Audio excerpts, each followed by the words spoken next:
Personal finance is less than 10% head knowledge and over 90% behavior. This means that learning how to manage your money is only about 10% of the battle, and the other 90% of the battle is actually managing your money well.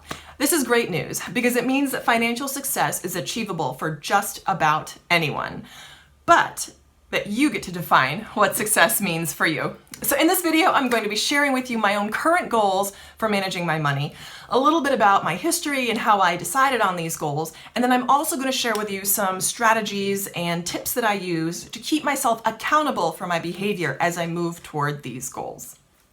Hey there, thanks for watching. If you're new here, my name is Christiana and this channel is A Well-Behaved Wallet. I make videos on personal finance, financial independence, frugal living, and building wealth. I am an expert in nothing except my own story and experiences. And my goal is to share information, knowledge, and maybe some of my own experiences to help educate and inspire you to build the life of your dreams.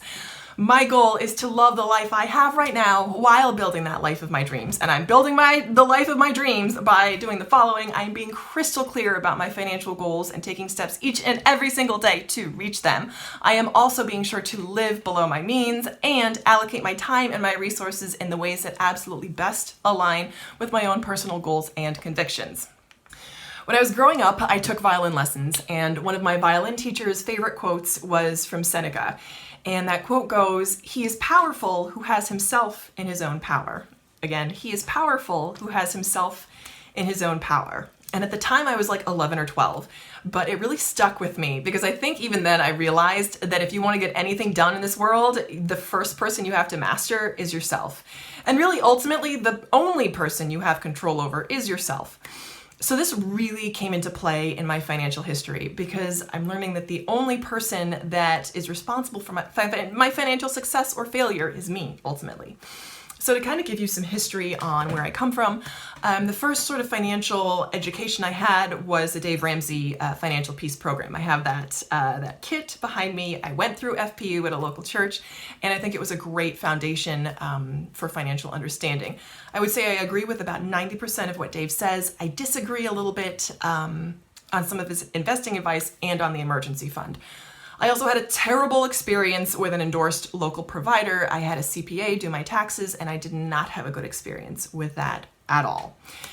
So that said, I think that Dave Ramsey, again, was a great foundation and really helped me make a lot of the initial steps that I made to financial freedom. To give you an idea of my background, I started off my financial awakening with over $40,000 in student loan debt. I had $16,000 in credit card debt, and I had about $7,000 on a vehicle loan. I have no credit card debt and I have no car loan, and I'm down to about $12,000 in student loan debt, which I'm okay with. So that did not happen in any record time. It took about 10 years, so I am not winning any awards for speed here. But I will say that where I am today compared with where I was 10 years ago is 180 degrees different. So in that respect, I know that I've learned and just have grown so much. So that said, in terms of managing your finances and behavior, these are some of the things that I've learned. Dave Ramsey was a fantastic financial foundation to build on. I have my starter emergency fund, and I followed his principles to get out of debt. I didn't have a ton of debt, but I was able to take out what I did, and I did it in the recommended way that he said, to start with the smallest debt first and then snowball up to the largest, which is exactly what I did. So again, I think he's a fantastic foundation. That said, I also gave myself permission to adjust my own personal goals toward what fits me and my lifestyle and my current priorities at the moment. I'm also pretty heavily influenced by Ramit Sethi and his book, I Will Teach You to Be Rich. I had the privilege and pleasure of meeting him at last year's FinCon. He was a keynote speaker, and I waited in line to get my book signed by him. He's also actually here in New York, and I've also taken some of Ramit's classes and found them to be a tremendous investment. So I would wholeheartedly endorse the program that I took, which was Earn 1K. I am still reaping the benefits of that program today. So I gave myself permission to adjust my goals to what fit my lifestyle while adding in the advice of several different financial advisors. That said, while I think it's beneficial for you to add in the advice of different financial advisors, I also think it's beneficial for you to clarify your goals for you. This is your money, and it's your responsibility and your job to make it work for you in the absolute best way. So to that, I recommend being committed to your goals and to making yourself behave in line with those goals. So here are my financial goals.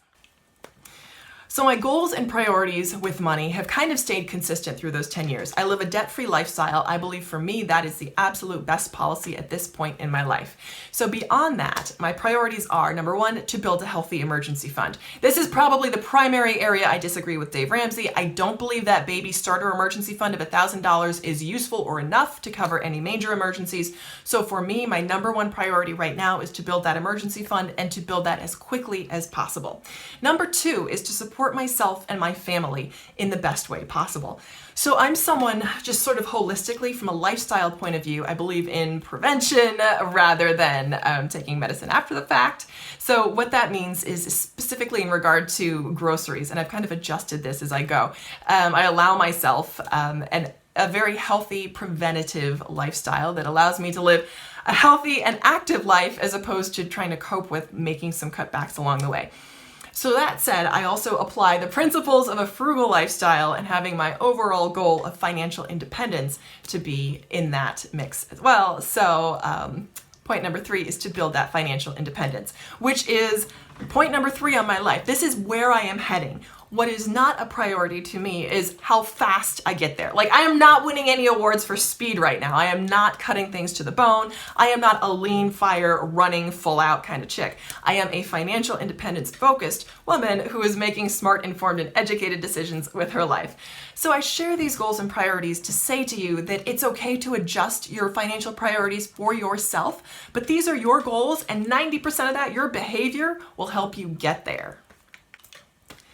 So I'll say a little bit more about that idea of financial independence because, again, there's been a lot of interest in this. I mentioned that in my video last week, which I will link in a video card where it ends up being. And I think that it's a wonderful thing that financial independence is generating so much interest. And I think that financial independence is a great goal to aim for. And what that means for me is being able to live my life without worrying about earning a paycheck. That means I have enough invested or in passive income to be able to cover my basic expenses without worry. And for me, it's really that ease and that carefree, a sense of life that comes from knowing that finances aren't a burden or a hindrance to you. So right now, that means for me being very responsible with how I allocate my money in the present term. So I mentioned at the start that I was going to share some tips and tactics and strategies I use to help keep myself accountable to that 90% of behavior that helps me get to my goals.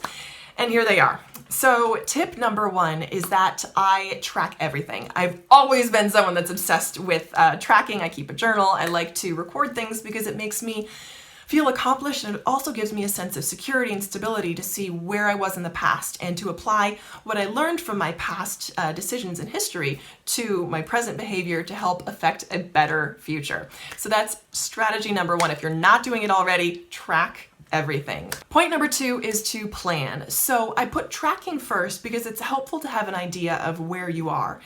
And that idea of where you are can help you construct a plan as you move forward. That way the plan that you make is very rooted in what's actually happening in your life right now. So for me, this kind of culminates in doing a budget every month. Budget, spending plan, I go back and forth with what I call them, but it's a budget. It's telling your money where to go rather than wondering where it went. That's a Dave line, and I love that line. So I'll actually share a moment about this. I love tracking. I love making that plan. What I don't so much love so much is coming back and reconciling that plan. For me, that tends to be a little bit emotional. I get emotional. I start judging myself. I start telling myself that you're terrible for spending that. How did you spend that much money? And wow, you really overindulged here. And wow, you didn't really need that. Thankfully, it's happening less and less now, but I still get that feeling of like judgment. So from myself to myself, this brings me to item number three. Strategy number three is to remove any negative emotion from your process.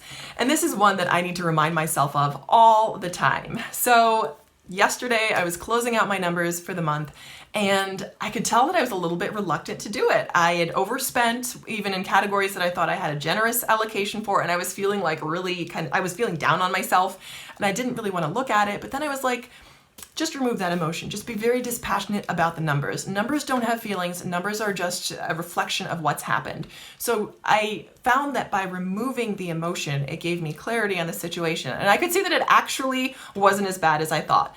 Once I removed that negative emotion that I was putting into the situation, I was able to see the facts a lot more clearly, and it helped me get a better idea of where I was.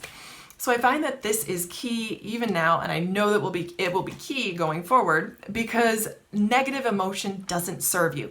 And that's why I say negative or unproductive emotion, because positive emotion can actually be a really, really great motivator. So if you're motivated by things like love and purpose and hope and looking forward, those are great things. And those are things that you absolutely want to build in. Those are emotions you want to keep in your process. But from a non-productive standpoint, things like blame, judgment, worry, fear, doubt, these are all negative and unproductive emotions. So remove those from your process. As soon as you see them, just release them. Let them go right on out the door.